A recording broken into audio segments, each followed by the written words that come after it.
My name is Josh Robinson. 2 years ago, I bought this old modern house and I've been restoring it since then. Last night, I realized that I hadn't been documenting much of it at all. Tonight, I've decided to change that. This is the house. The community is called Sunset Lanes.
So we've been really busy around here for the last couple months. I took some time off around Christmas and then dove right back into it. Now the plan at the end of the fall was essentially wrap up as much as we could on the exterior.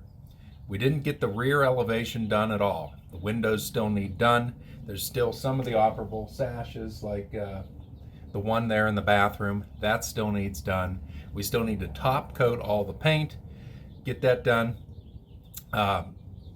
But winter time, my thought was that we were going to go downstairs and do the lower level, or at least get a good chunk of it done. Didn't end up working out that way. What I did decide to do after Christmas was little things that I had been neglecting doing. So changes in some accent colors that I had been planning to do on some of the cabinets and some of the panels and things like that. Shelving in the living room for the television set. Odds and ends, really.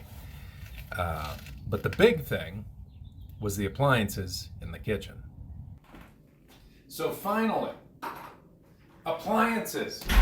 The kitchen is now complete. The only thing left to do in here is to seal and wax the floors, and that'll happen once it starts staying warm consistently. The refrigerator, dual door refrigerator with the bottom drawer freezer. I've always wanted one, and I love just how quiet and simple it looks in here.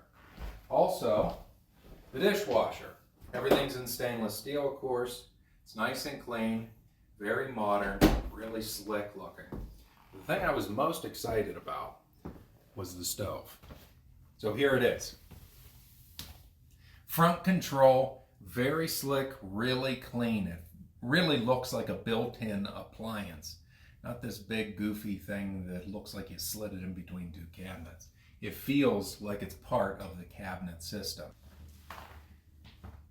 And no controls. So we get this big, beautiful, clean plane of backsplash. You know, the counter just rolls right across and around the corner. I wanted it to look really crisp, really modern, and I'm really happy with how it turned out. Other things in here. A few accent panels.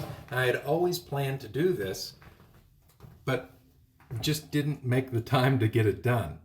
This winter, really, while it was snowing and the weather was really pretty bad, it gave me the opportunity to do things like this. So, things like color keying, right? Allowing some cabinets to have some identity.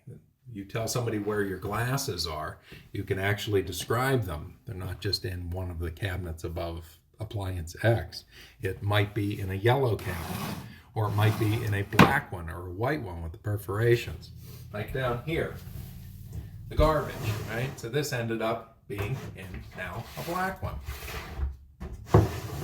Overall, I'm happy with how it turned out, and I really like the little bit of kick it gives to the overall scheme.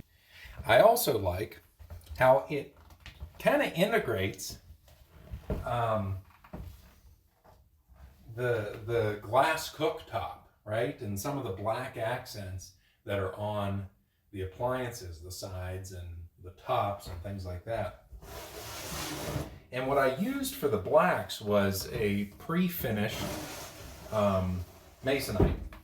So it's got a really, really durable, washable finish that turned out pretty nice. The yellow or goldenrod is just a painted finish on the pegboard. So overall, the kitchen's done. And because it was done, I decided to finally get a percolator. And in here, in the living room, I brought some of the yellow color keying here, denoting some of the different uses in the cabinets. I think it's working out really successfully. Adds a lot of pop to it. I did a yellow and a black here in the living room. It's just, I think, a lot of fun. Other things, taking time to finally get all the carpet transitions done. So the metal strips that handle the transition between carpeted and hard surface floors, I got all those in here in the entry, over in the kitchen, at the bathroom. It was nice to finally have a little bit of time to carve out to do things like this. Other items here in the living room. The shelving system. So I can finally get a television set up here. Just shelf standards like I did in all the other spaces. And plywood shelves, grooved to interlock with the the shelf standards, and stained and polyurethane. I need to get all the books up here, get everything hooked up, but it is now ready to go. And along with that, finally, I'll be installing the ball clock. The ball clock is one of the chart pack ones that didn't come with a cord. So it's got its hard wiring in now, and it'll be ready to go where it goes. Another fun thing I did was this stick mobile. We had some wind a few weeks back that knocked down this big, beautiful stick, and I thought, gosh, that's got a great shape to it. So I brought it in, painted it yellow, and I think it sort of is a neat installation that moves with the breeze. Here in my workroom, or den, got the shelves in, got the books in, did the furniture in here, even brought one of the yellow doors in, so that's nice. This room is also now complete other than the windows, so these will be the windows that we're doing here once it is consistently nice in the spring. This set, and then the set that's in the master, and then we can come in here, trim these out, top coat the paint, and then this space inside will also be done. Here in the master, same stuff. Added a yellow door here to what will be a dry bar. And then of course we've got these windows up here left to do. 2 big 4-footers that go in this wall. Right now the units are pulled out, and we've just got plywood and some foam covering the holes. So that'll be first item here this spring, and I can't wait to get 8 linear feet of glass back in this space.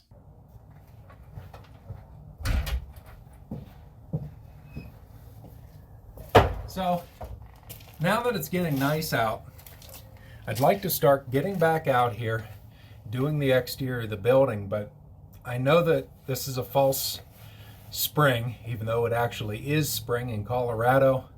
We'll probably, I would estimate, we'll still get maybe 2 more snows before it stays consistently nice.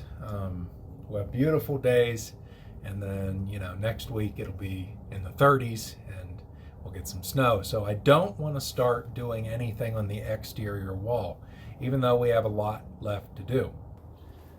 So what I think we might do instead is actually start getting the rest of the lot cleaned up. It's awful tempting to jump back here to the back wall of the house, but I think I really should wait until I know that it's going to stay nice weather the whole time. Basically what we're going to be doing back here is the 2 windows that we looked at on the interior. So both 8-foot pieces of glass there in that corner. That's going to require a little bit of work. These windows replace the originals, obviously. I assume that the originals were probably also pretty rotted out. What's left of these is rotted out. So I think there's going to be some things to actually deal with on the inside of the wall. I hope not. But these are going to be a little more involved when we build them, and I still haven't built the second unit. I have the middle one rebuilt, and it's sort of ready to go. But aside from that, The fascias are obviously done like the rest of the house, and so is the soffits. So I think we're going to be in a pretty good spot when it comes time to actually starting to do this. I'm really excited about it. It's going to provide a lot of glazing in here, which is part of my mountain views as well. The other thing that we still have left to do, which I should have done, but didn't really feel like doing it, was this sash here for this bedroom window. That one still needs to come out. I've already got one started. Restore that, finish it up, pop it back in. The same with the bathroom window. The bathroom window is ready to go. I just need to finish restoring the sash. So I've got 2 sashes I could be working on. But today I really don't feel like it. I think what I'm going to do is focus on cleaning up the lot. So getting rid of the dump. I've got a pal that's going to help me get rid of that. I think we're going to target it next week, or next weekend rather, but get the whole dump out of there. I want to try to get it out before the spiders and all kinds of stuff come out and start living in it. Along with that is the massive pile of brick pavers that I've got. Those all came out of the driveway in this addition that used to be here and all that kind of thing. The patio on the other side of the house is ultimately going to come out as well, so there'll be a lot more pavers, but that's already a lot of pavers. I'm going to try to get rid of them probably on Facebook Marketplace or something like that. I think somebody will want them. My goal is get this all cleaned up, so once we finish up the exterior of the building, we can start doing the driveway, start doing the patios, which have these kind of neat garden walls that are part of their scheme and everything. So what we might do today is actually get rid of the rest of the pavers out there in the driveway.